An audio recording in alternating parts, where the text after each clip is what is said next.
Oak Bay Gordon Head. Chair. Honourable Speaker, it's with a mix of frustration and desperation that I rise to table a Hoist amendment of this Bill 20, the Election Amendment Act. The Hoist amendment, Honourable Chair, is that I move that the motion for third reading on Bill 20, the Election Amendment Act, be amended by deleting the word now and substituting the words 6 months hence.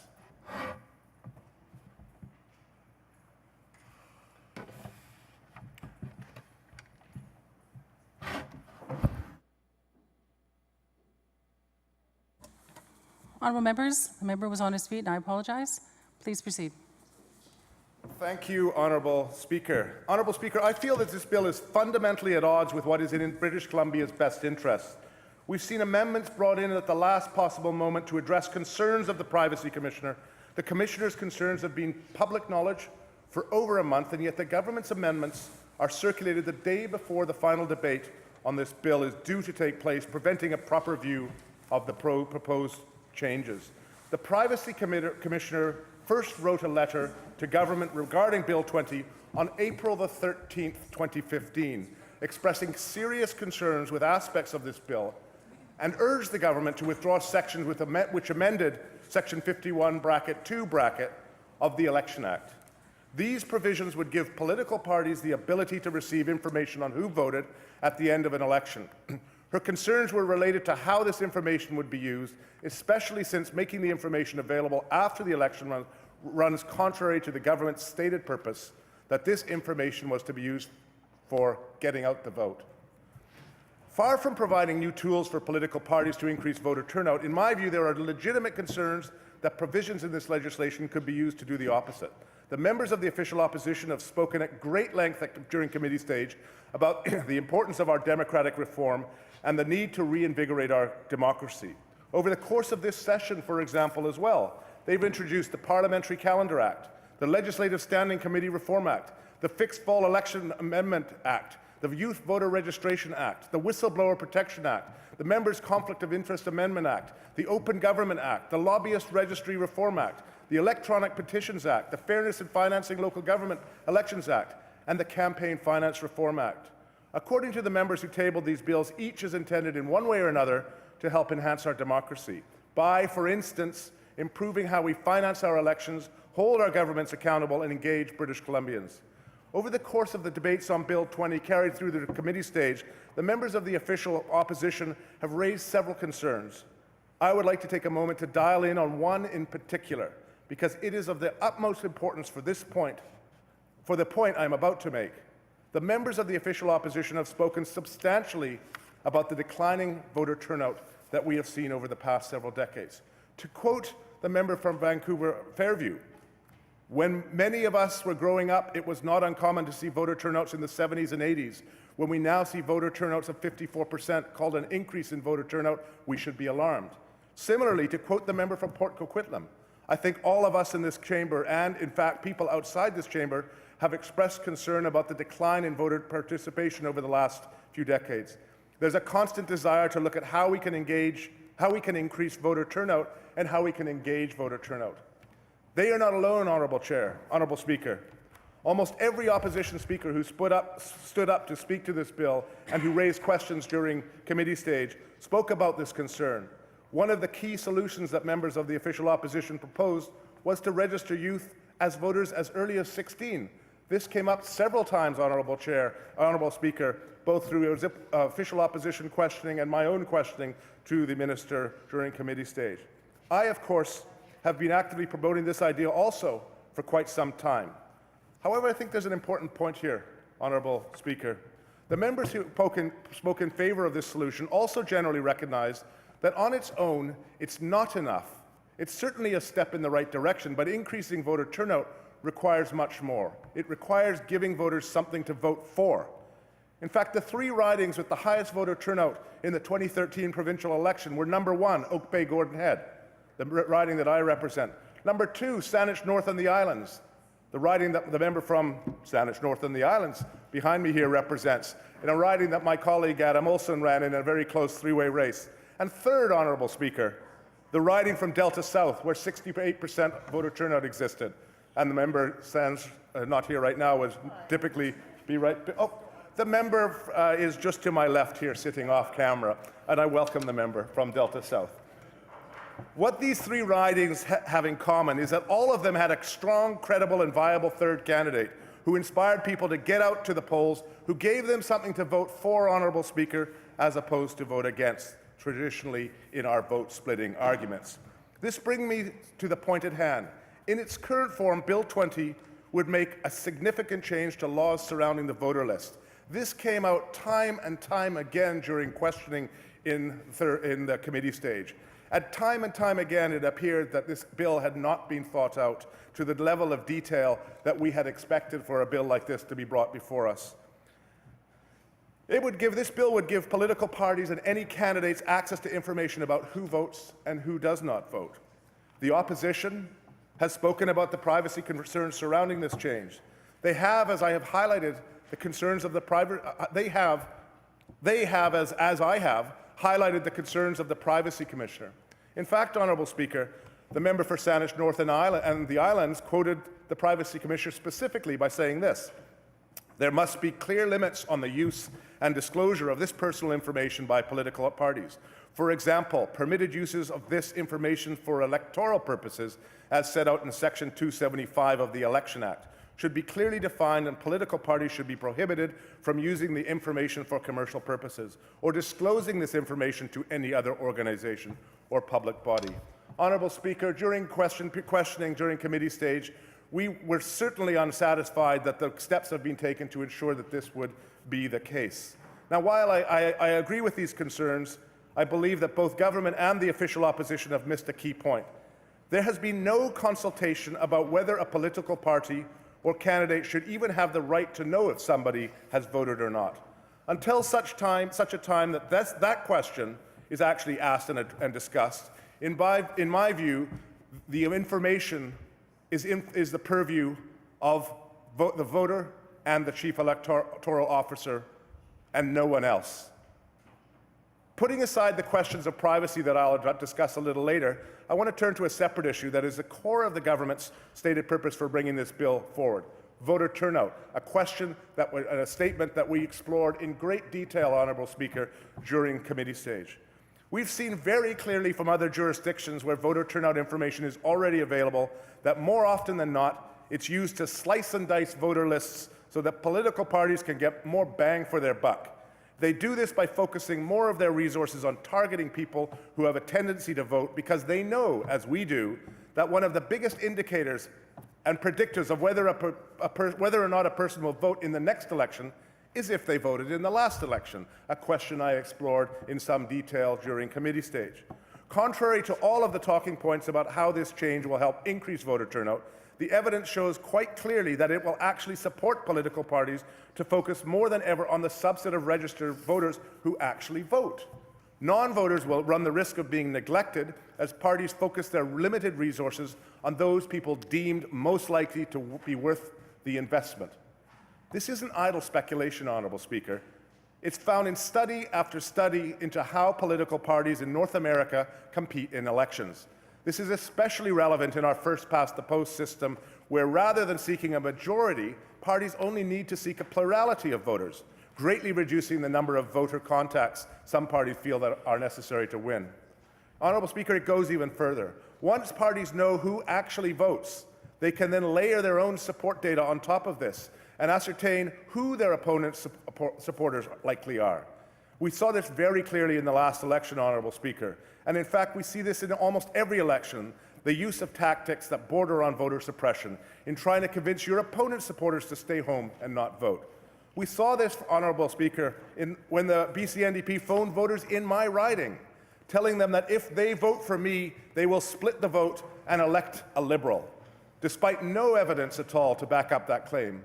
Honourable Speaker, we saw this same message when Liberals blanketed BC with messaging designed to undermine voters' confidence in the NDP, so that those voters who would never vote Liberal would perhaps be less motivated to vote at all.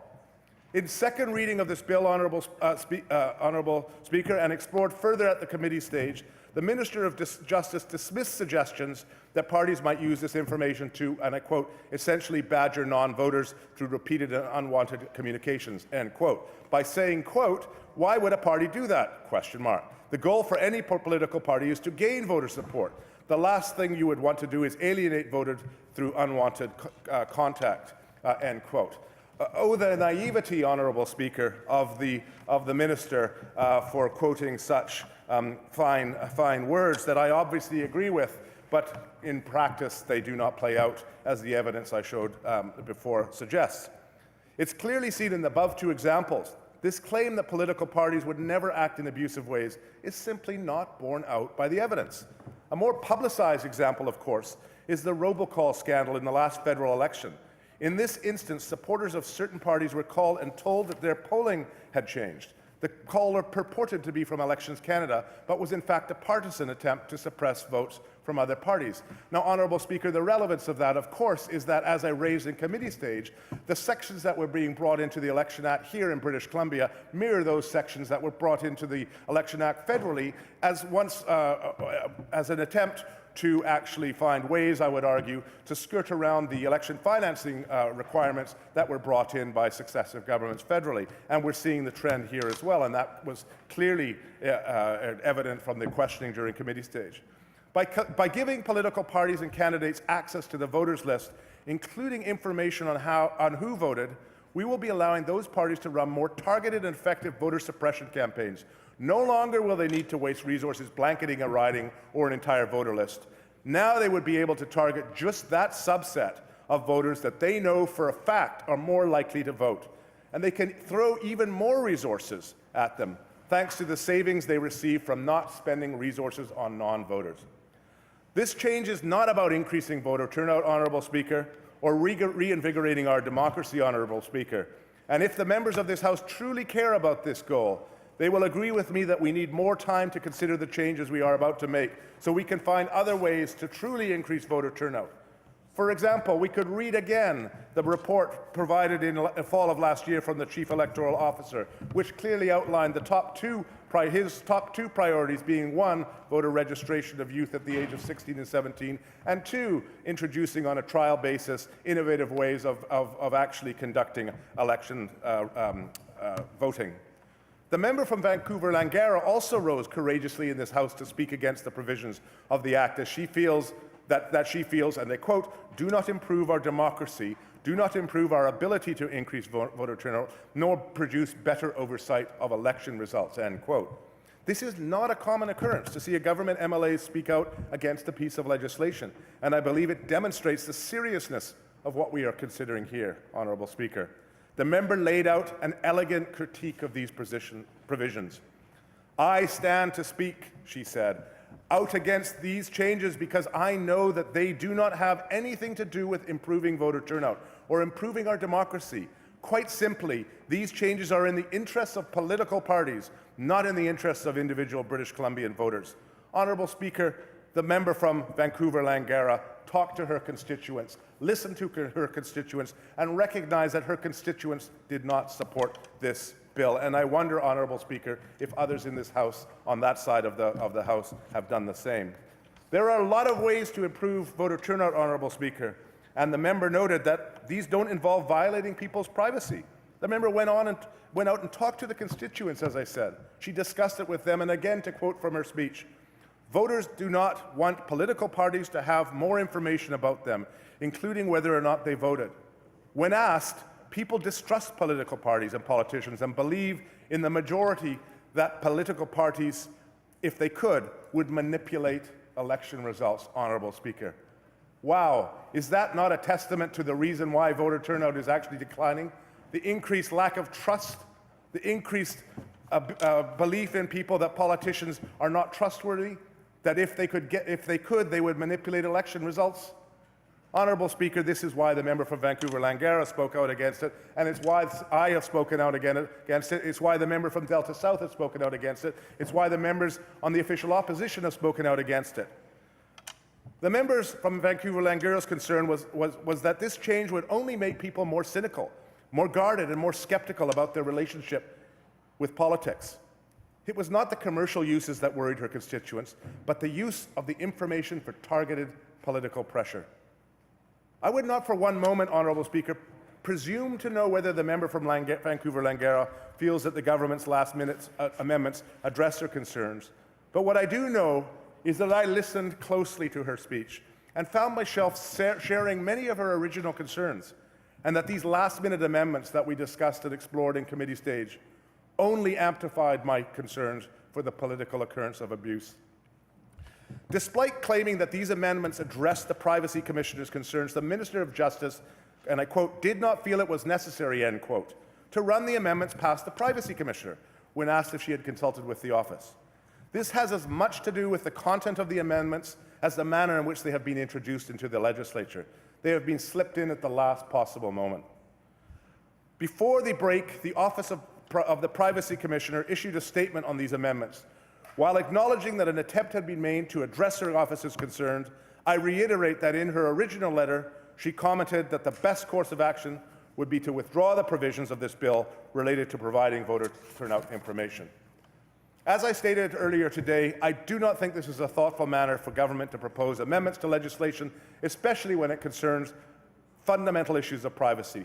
I feel that this is a clumsy attempt to put political interests ahead of what is best for British Columbians. It's in our own best interest to postpone this debate and gather the necessary information from the public, those who are affected, and from a variety of experts, those who have explored other jurisdictions, before proceeding with this bill. Honourable Speaker, I now wish to turn to addressing a second area of concern of this bill that was revealed extensively during committee stage, and while I believe it's in our best interest to hoist it. The debate has so far centred primarily around what the government's stated intentions are with this information, namely whether or not the claim that these provisions are to, quote, facilitate get-out-the-vote efforts. There is, of course, another area of concern, privacy. In order to properly evaluate the privacy concerns that exist within this bill, I think it's important that we understand how British Columbians feel about their privacy and whether political parties are acting responsibly to those concerns. Honourable Speaker, through thorough questioning at committee stage, it became clear to me that government has not sought the input from British Columbians. Let me give you such input. In the 2014 Survey of Canadians on Privacy, a report that was prepared for the Office of the Privacy Commissioner Canada, 9 in 10 Canadians expressed some level of concern about the protection of their privacy, with 34% saying they are extremely concerned, in quotes. This is an increase from 25% in 2012. Furthermore, Honourable Speaker, 73% of Canadians, the largest proportion since tracking began, feel that they have, and I quote, less protection of their personal information in their daily lives than they did 10 years ago. A third statistic that is relevant to this debate, 56% do not feel they have sufficient knowledge about how new technologies affect their personal privacy. This is the context in which we must evaluate Bill 20, as explored in detail through committee stage.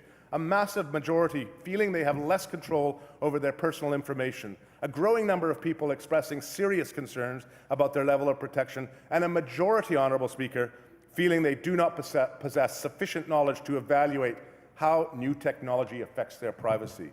Honourable Speaker, what's fascinating is that this study found that those people with low knowledge tended to be highly concerned, compared to 16% who were unconcerned. That is, the highly concerned percentage was 33%, compared to 16% who were unconcerned. However, gaining knowledge about the privacy implications did not make these people less concerned, Honourable Speaker.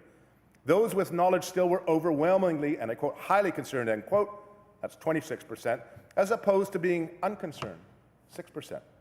Within this larger Canadian study, British Columbians as a group were the least informed about how technology affected their personal privacy, with only 34% saying, quote, they feel confident that they have enough information to know how new technologies might affect my personal privacy, end quote. That's 48%.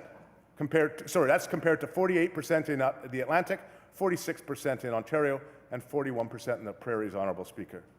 Honourable Speaker, we have heard in this session the Minister of Education tout repeatedly, and I concur, the exceptional nature of our education system. Yet these statistics are very revealing. Only 34% of British Columbians feel confident they have enough information to know how new technologies might affect their personal privacy. That's very troubling, Honourable Speaker, and it suggests that the government has not engaged British Columbians, has not informed British Columbians, and this is why this bill must be delayed through another 6 months to give the government a chance to actually consult with the people of British Columbia.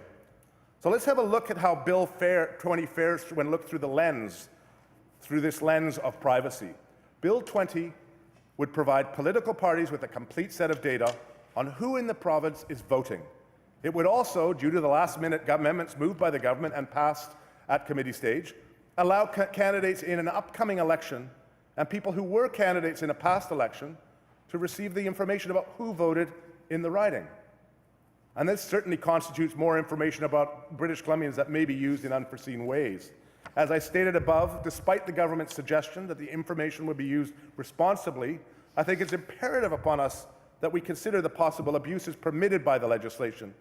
It's my opinion that the legislation before us contains a number of areas of such possible abuse, and which is why we need time to explore this further to actually close any loopholes which would allow such abuse. This then may rightly feed the growing number of Canadians expressing serious concerns about their level of protection. This is an important point, Honourable Speaker. There is nothing in this legislation that outlines any enforcement regime to ensure privacy rights, that they are not violated.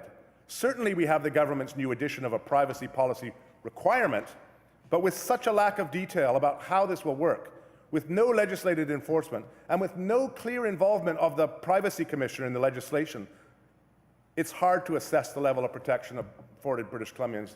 Honourable Speaker, in response to a specific sub-amendment to actually replace the Chief Election Officer by the Privacy Commissioner to actually approve the policy requirements, I was given an answer, Honourable Speaker, that essentially said, they work together, trust us. Well, Honourable Speaker, there's been too much of this trust us in this legislature for quite some time. And sadly, Honourable Speaker, trust us just is not working. We want to see the details. We want to know that the details have arisen from consultation with British Columbians, and we want to see the evidence behind those details, not a trust us approach as this government is taking on this particular bill and everything else of late it seems to be coming to this House, whether it be the Education Amendment Act or whether it be LNG and the fantasy that British Columbia completes to live in as to its wealth and prosperity for one and all. Honourable Speaker, this approach may rightly feed the growing number of Canadians expressing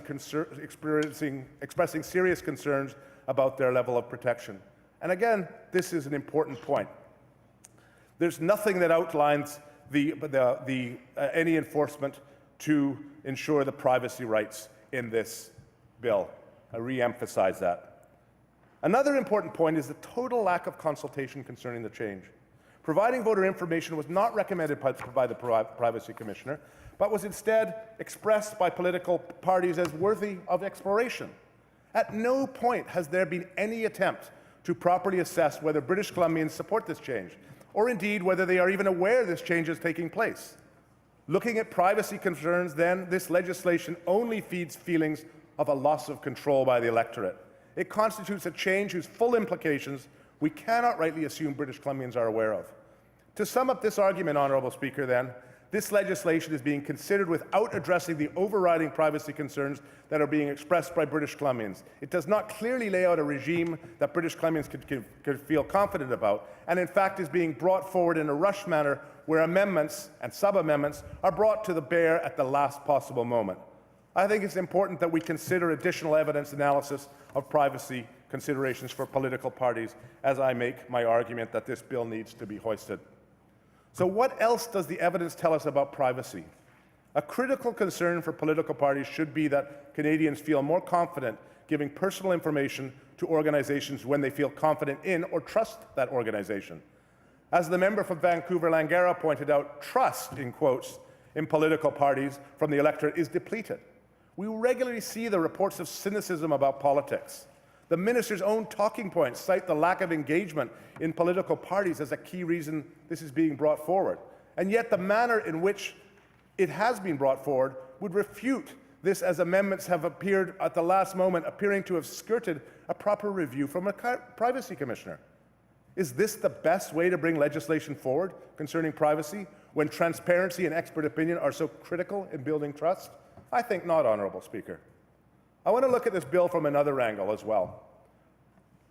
This is the angle from the Canadian Standards Association's Model Code for Protection of Personal Information. It's particularly important to look at it through the lens of this model code in light of the evidence that arose during committee stage. And there are 10 principles in this code. 1, accountability. 2, identifying purposes. 3, consent. 4, limiting collection. 5, limiting use, disclosure, and retention. 6, accuracy. 7, safeguards. 8, openness. 9, individual access. And 10, challenging compliance. Honourable Speaker, after going through committee stage, it's clear to me that there are provisions in Bill 20 pertaining to privacy that do not fare well according to these standards, and I'll expand here. For accountability, Honourable Speaker, the government's last-minute amendments that require a responsible person to bring forward a privacy policy may go a small way in addressing this area, certainly, but the manner in which it was brought in and the questions that still remain suggest there's still a large gap that needs to be filled.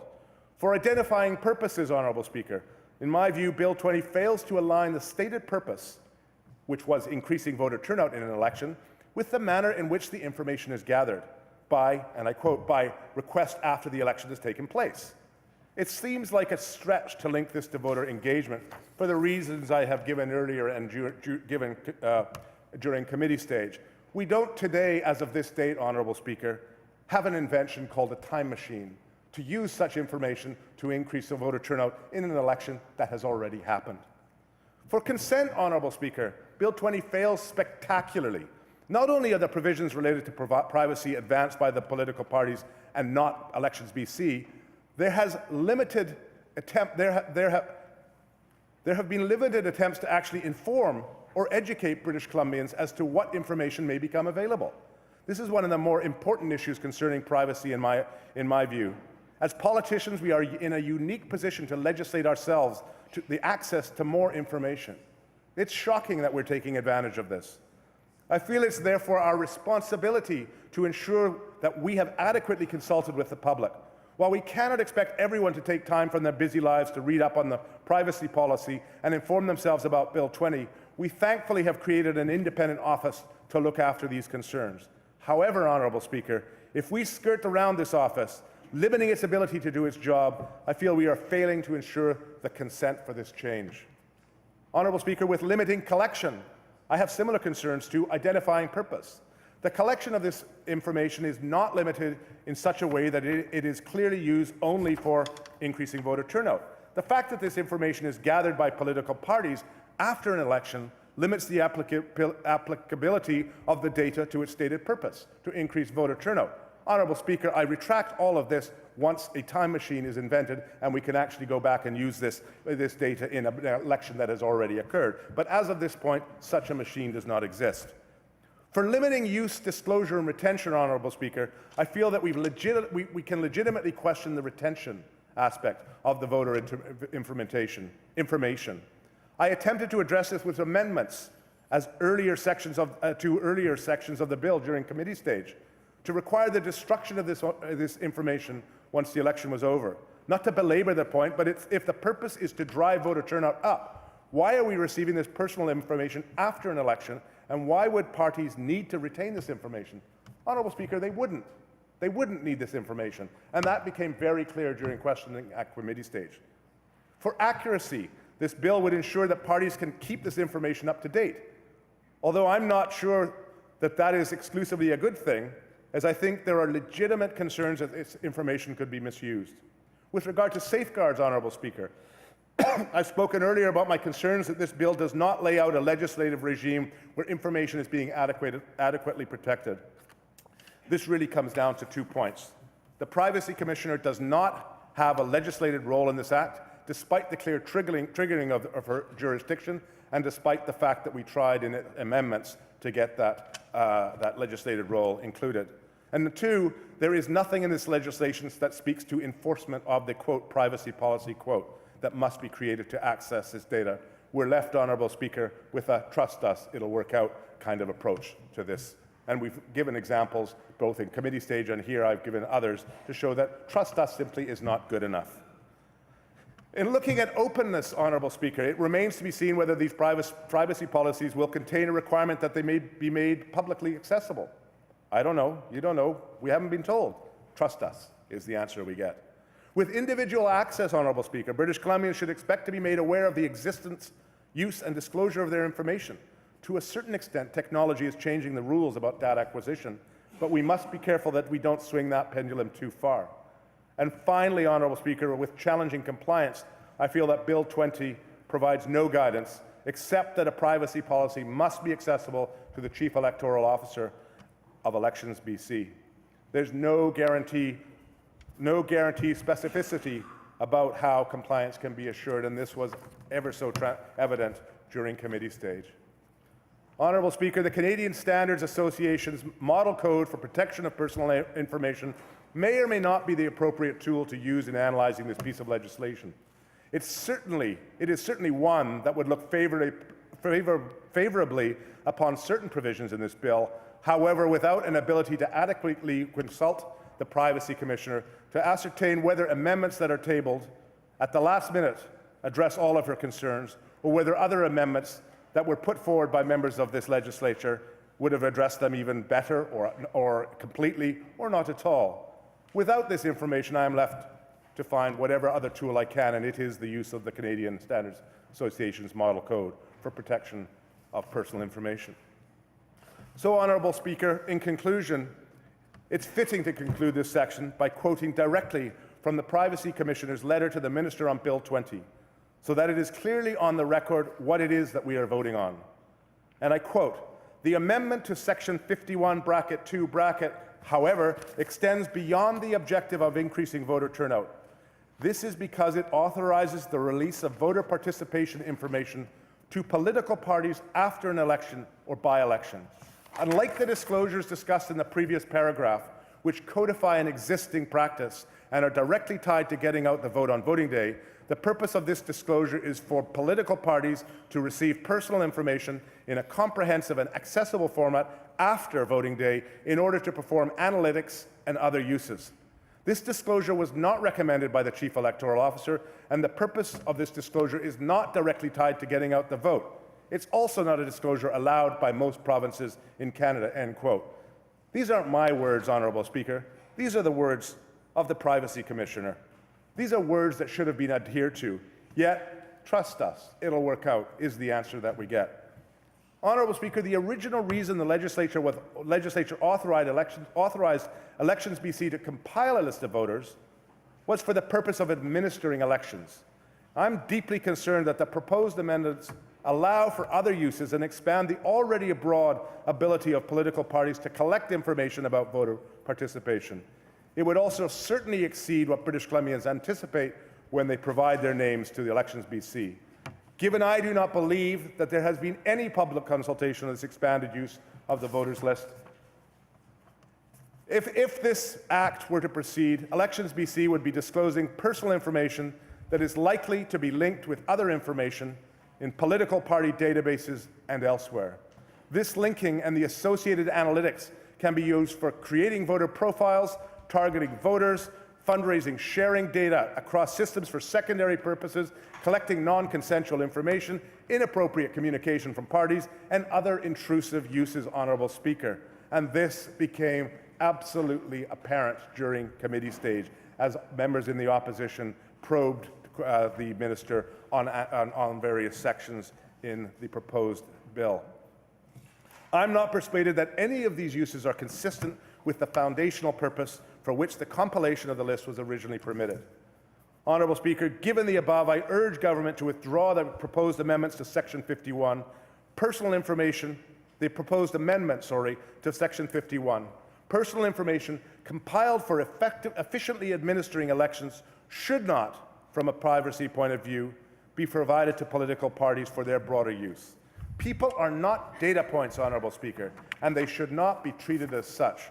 Honourable Speaker, I urge members on all sides of this House to recognise that this bill was brought in prematurely and that additional time, 6 months in particular, is required and necessary to actually go to British Columbians, the voters of our province, and ask them what they think, whether they support this, and what they believe the role of the voters there should be in terms of enhancing or not voter turnout. Honourable Speaker, with that, I thank you for your attention, and I certainly hope the Hoist motion is supported.